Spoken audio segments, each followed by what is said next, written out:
তোলার, যেখানে সম্পর্ক মসজিদ রক্ষার, যেখানে সম্পর্ক মুসলিম পার্সোনাল ল রক্ষার, যেখানে সম্পর্ক ইসলামী ইনস্টিটিউশন দ্বীনের শিক্ষা কেন্দ্রকে রক্ষার, এখানে তো ওইটা রক্ষা করতে যে শুধু রোড অবরোধ কেন, সর্বস্তরে শক্তি আমাদের জন্য উৎসর্গ করা, এটা কোরআন হাদিসের ফর্মুলা, এটা কোন নেতার নির্দেশ নয়, এটা খোদ আল্লাহ এবং রাসূলের নির্দেশ।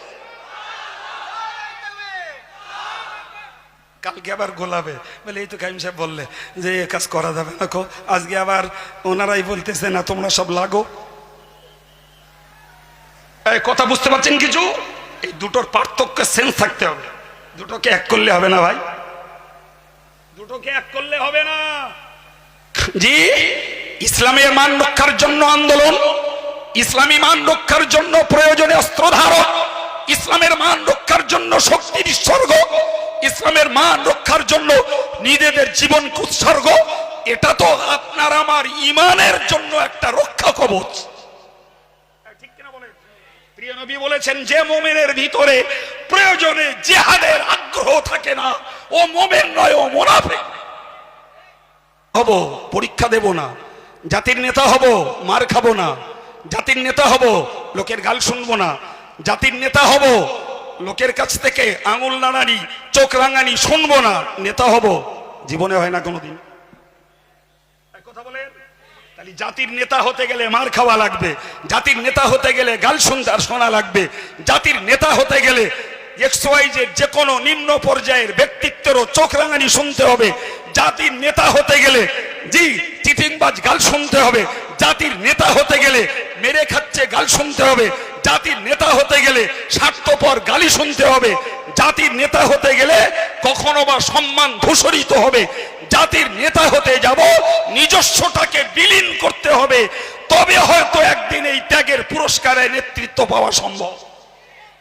হযরত নবী ইব্রাহিম আলাইহিস সালাতু ওয়াস সালামকে আল্লাহ পাক স্পষ্ট ব্যক্ত করেছেন, ইযিবতালা ইব্রাহিম রাব্বুহু বিকালিমাত ফাআতাম্মাহুন্না। হযরত নবী ইব্রাহিম আলাইহিস সালাতু ওয়াস সালামকে মহান আল্লাহ কয়েকটা বিষয়ে পরীক্ষা নিয়েছেন, কয়েকটা বিষয়ে। কথা বুঝে আসছে কিছু? জি, পরীক্ষাগুলো কম বেশি আমরা ওয়াজ নসিহতে যথেষ্ট শুনে আছি। জি, বিবির নির্বাসন, ছেলের কোরবানি, নিজের খাতনা, জি কাবা শরীফে ঝাড়ু বারদার হওয়া, সেই সাথে সাথে জি কাবার রাজমিস্ত্রি হয়ে গাঁথা, হজের জন্য মানুষকে আহ্বান করা, এক কথায় যতগুলো দায়িত্ব আল্লাহ নবী ইব্রাহিমকে দিয়েছেন, to the point without fail প্রত্যেকটা কাজকে সুসম্পন্ন করেছেন। আল্লাহ আয়াত পাকে হযরত ইব্রাহিমকে এ প্লাস নাম্বার দিয়ে বললেন ফাআতাম্মাহুন্না, আমি আল্লাহ নবী ইব্রাহিমকে যতগুলো পরীক্ষা নিয়েছি প্রত্যেকটা পরীক্ষাতে হযরত নবী ইব্রাহিম আলাইহিস সালাম পূর্ণতার সঙ্গে উত্তীর্ণ হয়েছেন। এরপরে আল্লাহ পাকের পক্ষ থেকে নবী ইব্রাহিমের পদ ঘোষণা করা হয়েছে, ইন্নী জাইলুকা লিন-নাসি ইমামা। কোন ব্যক্তি যদি ইসলামের পক্ষে, কোন ব্যক্তি যদি জাতির পক্ষে, সমাজের পক্ষে নেতৃত্ব দখল করতে চান, তাহলে তার জন্য কি গুণ থাকা উচিত? কথাটা মনে রেখে পরের কথাগুলো শুনলে আমার কথাগুলো বুঝতে সহজ হবে। বিষয়টাকে মাথায় রেখে টুকটুক করে দু চারটে কথা একটু শোনা দরকার। প্রথমত মনে রাখুন, ইসলামের নেতৃত্বের এত গুরুত্ব হাদিস শরীফে এসেছে। প্রিয় নবী বলেছেন, আতিউল আমিরা ওয়ালাউ কানা আবদান হাবশিয়া, তোমরা নেতাকে এতটা পরিমাণ মান্য করো, নেতাকে এত গুরুত্ব দাও, সে নেতা যদি কাফিরি কৃতদাস গোলামের বাচ্চা গোলামও হয়, আর তিনি যদি নেতা নির্বাচিত হন, তাহলে তাকেও অনুসরণ করা জাতির জনসাধারণের দায়িত্ব আর কর্তব্য। এ অবজারভেশন, এ মন্তব্য, এ ডিসিশন খোদ রাসূলুল্লাহ সুবহানাল্লাহ। এমনকি যিনি প্রকৃতপক্ষে জাতির নেতা হবেন, তো সেই জাতির নেতার বিরুদ্ধচারণ করা ইসলামের শরীয়তে কঠোর নিষেধ। হাদিসের বচনে বোঝা যায়, ওয়ালাউ দুরিবা আলা যহরিকুম, যদিও নেতার পক্ষ থেকে তোমার পিঠে মার পড়ে, তথাপিও তুমি নেতার বিরুদ্ধচারণ করতে পারবে না। তাহলে এই আলোচনায় আমরা বুঝতে পারি যে ইসলামী নেতৃত্বের একটা বিরাট বড় ভূমিকা রয়েছে, যে ভূমিকাটা নেতা যেমন পালন করবে, নেতার অনুসারী যারা হবেন তাদেরকেও সে ব্যাপারে সজাগ থাকতে হবে যে কখনো আমার দ্বারাতে নেতার এগনেস্টে বিদ্রোহ হচ্ছে কিনা। কথা বুঝতে পারছেন? অন্যমনস্ক হবেন না, তাহলে গোলাবে দায়ী আপনি থাকবেন, আমি দায়ী থাকবো না। আমি ইনশাল্লাহ হাড অ্যান্ড চেষ্টা করব একটা সঠিক সত্য তথ্য আপনাদের কাছে আমার পারগতা সময়ের মধ্যে পরিবেশন করতে। প্রিয় নবী সাল্লাল্লাহু আলাইহি ওয়াসাল্লাম তার মুখনিসৃত বাণীতে জানিয়েছেন, যিনি ইসলামী নেতা হবেন, যিনি জাতির জনক হতে চাইবেন, যিনি জাতির নেতা হতে চাইবেন, তার নাম্বার 1 দায়িত্ব হলো তার ভিতরে থাকতে হবে খোদা ভীতি। কি থাকতে হবে? খোদার ভয়। যদি জাতির নেতৃত্ব দিতে ইচ্ছা হয় তাহলে খোদার ভয় তার জন্য মৌলিক শর্ত। যার ভিতরে খোদার ভয় নেই, যার ভিতরে থাকবে পার্থিব স্বার্থ, যার ভিতরে থাকবে নিজের নফসানিয়াত প্রবৃত্তির গোলামি, এমন ব্যক্তির দ্বারায় যদি জাতির নেতৃত্ব দেওয়া হয় সে জাতির ভরাডুবি খুবই স্বাভাবিক। তাহলে আমরা যারা নেতৃত্ব দিতে চাই না বরং নেতৃত্বের অধীনে থাকতে চাই, তাহলে আমাদেরকে মনে রাখতে হবে নেতা এমন একজন মানুষকে স্থির করব, নেতা এমন একজন মানুষকে মনোনয়ন করব যে মানুষটার ভিতরে রয়েছে মৌলিকভাবে খোদা ভীতির গুণ। প্রিয় নবী সাল্লাল্লাহু আলাইহি ওয়াসাল্লাম তার মুখনিসৃত বাণীতে জানিয়েছেন, উসিকুম বিতাকওয়াল্লাহ, আমি তোমাদেরকে আল্লাহর ভয়ে ভীতু হওয়ার উপদেশ দিচ্ছি। যে রাসূলুল্লাহ নিজে বলেছেন, আমার আনি রব্বি বিতিসরিন খাশিয়াতাল্লাহি ফিস সিররি ওয়াল আলানিয়া। রাসূল বলেছেন আমার আল্লাহ আমাকে 9টি কাজের আদেশ করেছেন, এর মধ্যকার নাম্বার 1 হলো খাশিয়াতুল্লাহি ফিস সিররি ওয়াল আলানিয়া, গোপনে এবং প্রকাশ্যে আমি যেন আল্লাহকে ভয় করি। সুবহানাল্লাহ বলেন, আর একটু জোরে বলেন।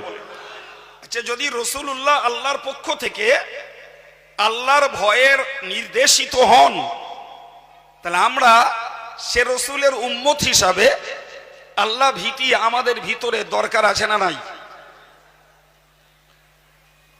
বিস্তার কথা বলার মতন সময় শক্তি আমার নেই, স্বল্প সময়ে আমি কথাগুলো ঢোকাচ্ছি, মাথায় রাখুন। তাহলে প্রথমত কি বলেছি, যে যিনি জাতির নেতা হতে চাইবেন তার ভিতরে কি থাকতে হবে? জোরে বলুন। বক্তব্য বাড়ি নিয়ে যাবেন না শুধু মোবাইলে নিয়ে যাবেন? মোবাইলে নিলে মোবাইলই থেকে যাবে, আর নিজের ব্রেনে নিলে সঙ্গে থাকবে। তাহলে প্রথমটা কি বলেছি? খোদার ভয় থাকতে হবে। তাহলে খোদার ভয় নেতার মধ্যে থাকলে আমরা যারা সাধারণ মানুষ, আমরা সেই নেতাকে নেতা হিসাবে মনোনীত করলে ঠকবো না, ডুববো না। আর যে নেতার ভিতরে খোদার ভয়ের অভাব রয়েছে, এ নেতার পিছনে যদি জিন্দাবাদ দিই, এ নৌকার ভরাডুবি অবশ্যক, নৌকা ডুববে। নাম্বার 2, হাদিস শরীফ থেকে আমরা বুঝতে পারি রাসূলুল্লাহ বলেছেন যিনি জাতির নেতা হতে চাইবেন তার জন্য দ্বিতীয়ত দরকার আল আদল, ইনসাফ, ন্যায় বিচার থাকতে হবে, তাকে ন্যায় পরায়ণ হতে হবে। তবে তার দ্বারাতে জাতির উন্নতি, তবে তার দ্বারাতে জাতির শান্তি, তবে তার দ্বারাতে জাতির স্থিরতা, তবে তার দ্বারাতে জাতির নিরাপত্তা সম্ভব।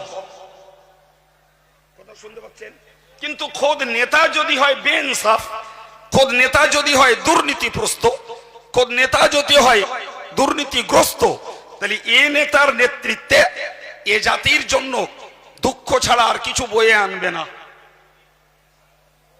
প্রিয় নবী সাল্লাল্লাহু আলাইহি ওয়াসাল্লাম তার মুখনিসৃত বাণীতে জানিয়েছেন, ইযা কানাল উমারাউ খিয়ারুকুম, যতদিন পর্যন্ত তোমাদের ভিতরকার নেতাগুলো হবে ভালো লোক, ওয়াল আগনিয়াউ সুমাহাকুম, ধনীরা হবে দাতা, ওয়াল উমুরু শুরা বাইনাকুম, এবং তোমাদের কাজগুলোকে তোমরা নিজেদের মাঝে পরামর্শের ভিত্তিতে করবে, ফাজাহরুল আরদি খায়রুল লাকুম মিন বাতনিহা, ওই পিরিয়ডে এই ভূপৃষ্ঠে বেঁচে থাকা মরে কবরে যাওয়ার তুলনায় ভালো।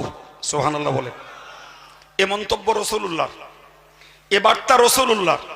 সুতরাং রাসূল যে বার্তা দিয়েছেন তা গোটা উম্মতে মুসলিমার পীর পীরজাদা মাওলানা মুফতি হাফেজ সাহেব, হাজী সাহেব, কারি সাহেব এবং সর্বস্তরের সাধারণ দিনদার ইমানদার সর্বস্তরের উম্মতে মুসলিমার জন্য রাসূলুল্লাহর এই ডিসিশনকে অবনত মস্তকে মেনে নেওয়া দরকার। তিনটে দিক। নাম্বার ওয়ান, নেতা যদি হয় ভালো, ধনী যদি হয় দাতা, আর কাজগুলো যদি হয় পরামর্শের ভিত্তিতে, তাহলে তোমাদের বেঁচে থাকলে কল্যাণ আছে, মঙ্গল আছে, লাভ আছে, শান্তি আছে, নিরাপত্তা আছে। সুবহানাল্লাহ।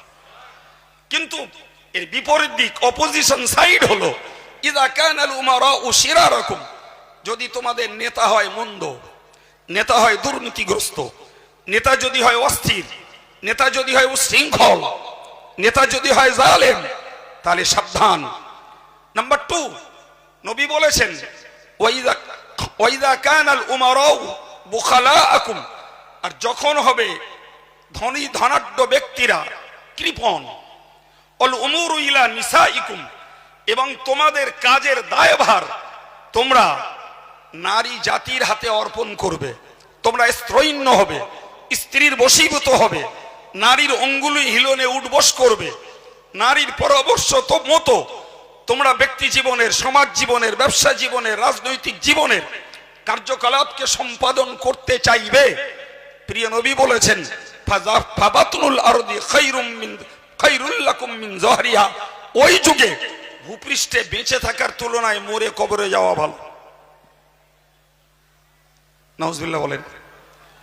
এখন যদি আমরা মূল্যায়ন করি রাসূলের হাদিসের কথিত বক্তব্যকে দুটো সাইড নিয়ে, যে আজকের যুগটাকে মূল্যায়ন করলে এক কথায় রেজাল্ট কি দেবো, যে এই যুগটা অধিকাংশের দৃষ্টিতে এবং অধিকাংশের মূল্যায়নে ভালো নেতার যুগ না মন্দ নেতার যুগ? সবাই একমত? নাম্বার টু, এ জমানায় ধনী যারা, ধনী অথচ ভিতরে ধার্মিকতা নেই, অথচ ধনী, ভাই এই টাইপের ধনীদেরকে যদি আমরা মূল্যায়ন করি তাহলে নিশ্চিত বলতে পারবো ধনীদের ধনের তুলনায় কৃপণতা বেশি না কম? বেশি।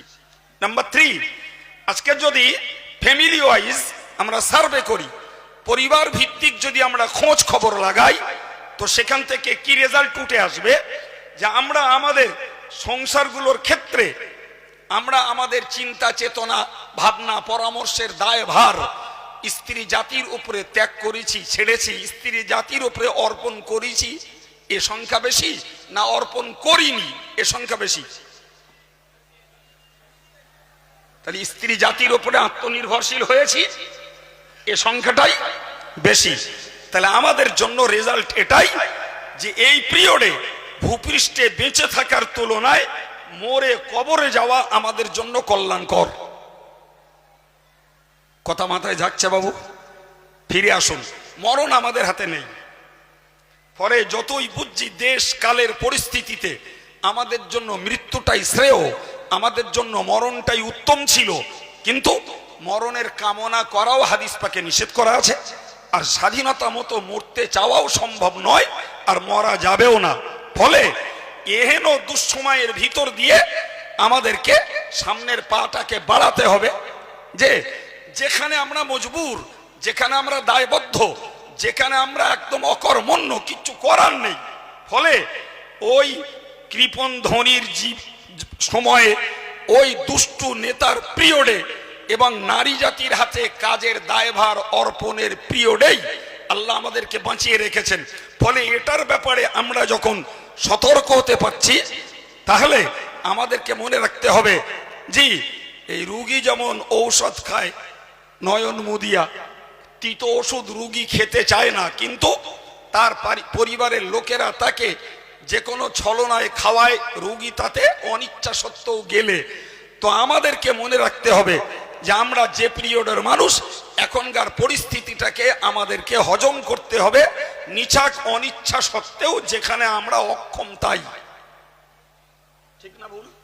হ্যাঁ ভাই, তো আমি আগের হাদিসটাকে বোঝাতে চেয়ে বললাম যে নেতার ভিতরে দ্বিতীয় গুণ থাকতে হবে ইনসাফ। কি থাকতে হবে? ইনসাফ, ন্যায়পরায়ণ। নাম্বার 3, নেতার ভিতরে থাকতে হবে মুসাওয়াত, যার মানে হলো সমতা, বরাবরই। সর্বস্তরের মানুষকে যদি তুমি সমান চোখে দেখতে পারো, তাহলে তোমার পক্ষে জাতির নেতৃত্ব করা সম্ভব। কথা শুনতে পাচ্ছেন?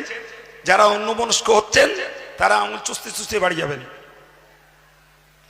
কি বলেছি? যে নেতার ভিতরে থাকতে হবে সমতা, সাম্য থাকতে হবে।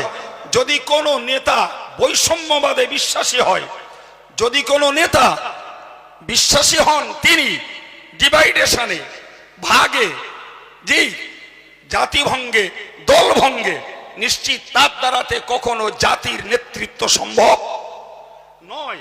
আর এমন লোককে যদি জাতির নেতৃত্ব দেওয়া হয়, তাহলে নিঃসন্দেহে মনে রাখতে হবে, জি যারা সে নেতার পক্ষে থাকবে তাদেরও না বিশ্বাস উঠবে, আর যারা সে নেতার বিপক্ষে থাকবে তারাও অত্যাচারে কোণঠাসা হবে। কথা শুনতে পাচ্ছেন? তাহলে জাতির নেতৃত্ব যদি জিতে হয়, তাহলে তার মধ্যে সাম্য থাকা একান্ত দরকার। বিশ্বনবী মুহাম্মদুর রাসূলুল্লাহ সাল্লাল্লাহু আলাইহি ওয়াসাল্লাম আল্লাহ পাকের পক্ষ থেকে বিশ্ব নেতৃত্বের দায়িত্ব নিয়ে তিনি পৃথিবীতে প্রেরিত হয়েছিলেন। পিছনের ভাইগুলোর মাপ আছে সুবহানাল্লাহ, না নাকি? ইঞ্জিন ডাউন হয়ে গেছে, একটু মন খুলে বলেন সুবহানাল্লাহ। আমরা রাসূলুল্লাহর বাল্য জীবনের ইতিহাস থেকে দেখতে পাই যে প্রিয় নবী সাল্লাল্লাহু আলাইহি ওয়াসাল্লাম যখন আম্মাজান হালিমার দুগ্ধপোষ্য বাচ্চা, তো তার দুধ খাওয়ার পিরিয়ডে হযরত আম্মাজান হালিমার নিজের গর্ভজাত একটি সন্তান ছিল, যার নাম আব্দুল্লাহ। জি, হযরত আম্মাজান হালিমা চেষ্টা করেছিলেন প্রাথমিক অবস্থাতে রাসূলুল্লাহকে বাম স্তন্যের দুধ দান করবেন, কিন্তু রাসূলুল্লাহ বাম স্তন্যের দুধ নেননি, ডান স্তন্য দিয়েছেন, তিনি দুধ গ্রহণ করেছেন। সুবহানাল্লাহ। শিশুর পেট ভরেছে কি ভরেনি হযরত আম্মাজান হালিমা রাদিয়াল্লাহু আনহা তা নির্ণয় করতে না পেরে এরপরে রাসূলুল্লাহকে বাম স্তন্যের দুগ্ধ দিলেন। জি, যতদিন পর্যন্ত মা হালিমার দুগ্ধ পান করেছেন হযরত রাসূল করিম সাল্লাল্লাহু আলাইহি সাল্লাম, ততদিন পর্যন্ত তিনি ডান স্তন্যের দুধটাই পালন করেছেন, বাম স্তন্যের দুধে কোনোদিন মুখ লাগাননি। ঐতিহাসিকরা মন্তব্য করেছেন বিশ্বনবী মায়ের কোলে দুগ্ধপোষ্য জীবনে পৃথিবীর মাটিতে সাম্য প্রতিষ্ঠা করে দেখিয়ে দিলেন। আমার আর একটা দুধ ভাই রয়েছে যার নাম আব্দুল্লাহ, আমি যদি দুটো স্তন্যের দুধকে সেবন করে যদি ড্রাই করে দেই, শুকিয়ে দেই, তাহলে আমার ভাই বঞ্চিত থাকবে। ফলে আমি একটা স্তন্যের দুধ গ্রহণ করব, আর একটা স্তন্যের দুধ আমার দুধ ভাই আব্দুল্লাহ গ্রহণ করবে। তাহলে বিশ্বনবীর উম্মতকে বুঝতে হবে যে এটা যদি হয় বিশ্ব নীতির, বিশ্ব নেতৃত্বের একটা নীতিমালার অংশ, সেটি হলো সাম্য প্রতিষ্ঠা করা, বৈষম্যকে কবর দেওয়াই হলো জাতির নেতার প্রকৃত দায়িত্ব। জি সম্মানিত ভাইরা, তাহলে আমার আপনার জন্য এটা নিশ্চিত ভাববার সময় যে আমি নেতা নির্বাচন করতে যাব, অন্তত দেখব তার ভিতরে সাম্য আছে কিনা। এখন যদি আমার কাছে কেউ সাম্যের কথা দিয়ে XYZ যে কোনো একজন রাজনৈতিক নেতা সাম্যের কথা দিয়ে, সুবিচারের দায়িত্ব নিয়ে সে খোদার ভয় না করতে পারে, জি দেশকাল খোদার ভয় নন মুসলিমরা না করতে পারে, কিন্তু বাকি তার ইনসাফ, ন্যায় বিচার এবং সাম্য প্রতিষ্ঠা এর প্রতিশ্রুতি দিয়ে আমার সঙ্গে দ্বিচারিতা করলো তথা জনগণের সঙ্গে দ্বিচারিতা করলো, হতে পারে না পারে না? কথা বলেন। জি হতে পারে ভাই। তা যদি হতে পারে আর আমি তার কথায় আপ্লুত হয়ে তাকে সমর্থন দিয়ে নেতৃত্ব দিলাম, কিন্তু সে পরবর্তীকালে আমার সঙ্গে দ্বিচারিতা করলো, তাহলে তখন নিশ্চিত অকপটে অম্মেলান বদনে তার ওই মিথ্যাচারিতার যে পরিণতি সেটাকে আমি ভোগ করতে হবে। কিন্তু একজন মুসলিম হবেন, একজন ধর্মের ভেকধারী হবেন, একজন ধর্মের দায়িত্বশীল হবেন, একজন ইসলামের পক্ষে ধ্বজারোহী হবেন, জি আর সেই লোকটার নেতৃত্ব দিতে দেব, তিনি দ্বিচারিতা করবেন, সেই লোকটাকে নেতৃত্ব দেব, তিনি অত্যাচার করবেন, সেই লোকটাকে নেতৃত্ব দেব, তিনি সাম্যের বদলে বৈষম্য সৃষ্টি করবেন, সেই লোকটাকে নেতৃত্ব দেব, তিনি সাম্যের পরিবর্তে জাতির মাঝে ডিভাইডেশন তৈরি করবেন, তাহলে এটা তো আমাকে হাতে নাতেই নিজের শাস্তি নিজেই গ্রহণ করা ছাড়া আর কিছুই মনে হয় না। ঠিক না ভুল? জি ভাই, বাংলার মুসলমানদের ভবিষ্যৎ ও নির্ভর করছে আজকের আব্দুল কাইয়ুমের এই কথাগুলো স্মরণ রাখার উপর। যদি আব্দুল কাইয়ুমের কথাগুলো মনে রাখেন যে আব্দুল কাইয়ুম প্লেন বক্তৃতা করে আজও সেরম করছে, ভুল করবেন। আর যদি মনে করেন না যে বক্তব্য রাখছে এই বক্তব্য কোনোদিন রাখিনি, জাতির স্বার্থে জাতির প্রয়োজন বিধায় আজকে রাখছে, তাহলে কথাগুলোকে গুরুত্বের সঙ্গে গুছিয়ে নিয়ে বাড়ি যান এবং ফিউচার লাইফটাকে এই বক্তৃতার স্ট্যান্ডে দাঁড় করান। আমি আশা করি জি সারা বিশ্ব টলবে, আপনার দেশ টলবে, আপনার রাজ্য টলবে, আপনি অন্তত মানসিকভাবে তৃপ্তির জায়গায় থাকতে পারবেন ইনশাআল্লাহ। সম্মানিত ভাইরা, 4 নম্বরের কথা বলছি, মনে রাখুন, যিনি জাতির নেতা হবেন, জাতির নেতার জন্য 4র্থ নম্বরের গুণ থাকা উচিত যে জাতির নেতাকে হতে হবে ধৈর্যশীল। কি হতে হবে? ধৈর্যশীল। কখনো অধৈর্য ব্যক্তিত্ব জিন্দেগিতে কোনোদিন জাতির নেতৃত্ব দিতে পারে না। যার ভিতরে ধৈর্যের অভাব সে কখনো জাতির নেতৃত্ব দিতে পারে না। সম্মানিত ভাইরা, কোরআন স্পষ্ট বলেছে ওয়াতাওয়াসাউ বিসসবর, তোমরা পরস্পরকে ধৈর্যের উপদেশ দাও, পরস্পরকে তোমরা ধৈর্যের জন্য উৎসাহিত করো। চিল্লে বলুন সুবহানাল্লাহ।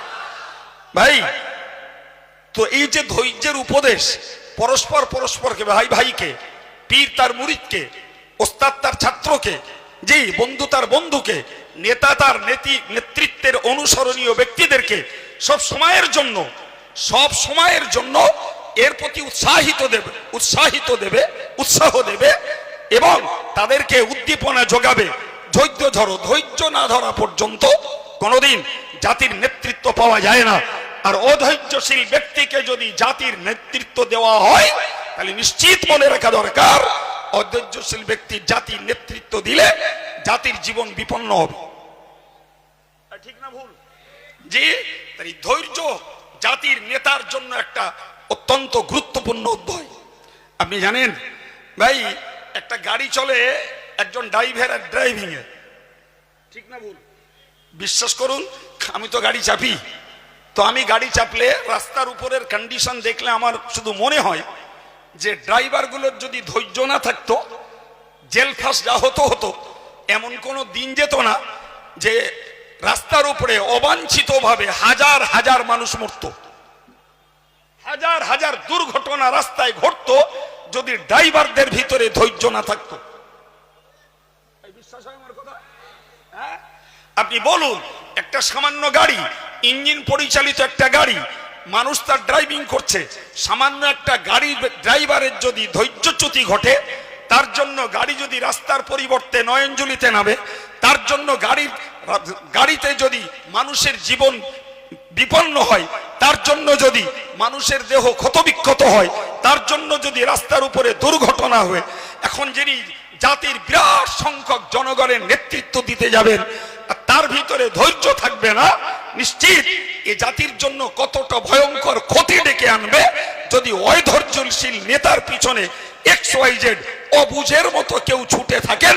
তাহলে সেই পরিণতির অপেক্ষা করুন যে জাতির জীবন বিপন্নতায় হাবুডুবু খাবে। সম্মানিত ভাইয়েরা, যে 5 নম্বরে বলছি, মনে রাখুন, জাতির যদি নেতৃত্ব দিতে হয়, জি, জাতির নেতৃত্ব দিতে হলে তাকে হতে হবে জাতির সেবক। প্রিয় নবী বলেছেন, সাইয়্যিদুল কওমি খাদিমুহুম, জাতির নেতা তারাই যারা জাতির সেবক। চিল্লে বলুন সুবহানাল্লাহ। তাহলে জাতির জন্য সময় দেব, জাতির জন্য জীবন দেব, জাতির জন্য আমি পয়সা দেব, জাতির জন্য আমি আমার সময়কে উৎসর্গ করব, তবে তো জাতি আমাকে নেতৃত্ব দেবে। কথা ঠিক না ভুল? হ্যাঁ, রাসূলের ভাষণ, জাতির নেতৃত্ব যদি দিতে হয় তাহলে হতে হবে জাতির খাদেম, জাতির সেবক। কিন্তু আমি খাদেম হব না, আমি গদিতে বসবো, জাতির কাছ থেকে নেব, জাতিকে দেব না, জাতির কাছ থেকে ড্র করব। যে প্রপার চ্যানেলে, আনপ্রপার চ্যানেলে, কখনো সরল পথে, কখনো ব্যাকা পথে, কখনো সহজ কথায়, কখনো বা প্রতারণা করে জাতির কাছ থেকে পয়সা লুটবো, লক্ষ লক্ষ টাকা, কোটি কোটি টাকা জাতির কাছ থেকে ড্র করব নানান ছলনায়। অথচ জাতির জন্য পয়সা ত্যাগ করে জাতির সেবায় কাজে লাগাবো না, সবসময় হাত নিচুয়ে রাখবো, হাত উপরে করব না। এ ধরনের ব্যক্তির দ্বারাতে জিন্দেগিতে কোনোদিনের পরেও জাতির উন্নতি সম্ভব নয়, বরং এদের নেতৃত্ব মানে এই জাতিকে এরা শোষণ করবে। যারা ব্যক্তি জীবনে স্বার্থ ছাড়া কিচ্ছু চেনে না, ধর্মের সেবায় স্বার্থ ছাড়া কিচ্ছু চেনে না, চেনে না নিজেদের জীবনের উন্নতি ছাড়া কিছুই, যারা জাতিকে জুলুমবাজি করে জাতির রক্ত শুকানো পয়সায় যাদের গাড়ির চাকা ঘোরে, এরা যদি জাতির নেতৃত্ব চায় তাহলে নিশ্চিত মনে রাখতে হবে, আজ জাতির পকেট শোষণ করেছে, কালকে এরা জাতির জীবন শোষণ করবে। নারে তাকবীর, নারে তাকবীর, যারা মুফতি সাহেব। সম্মানিত ভাইরা, আমি আপনাকে বোঝাতে চাইছি, তাহলে জাতির নেতৃত্ব যদি দিতে হয় তাহলে জাতির সেবক হতে হবে।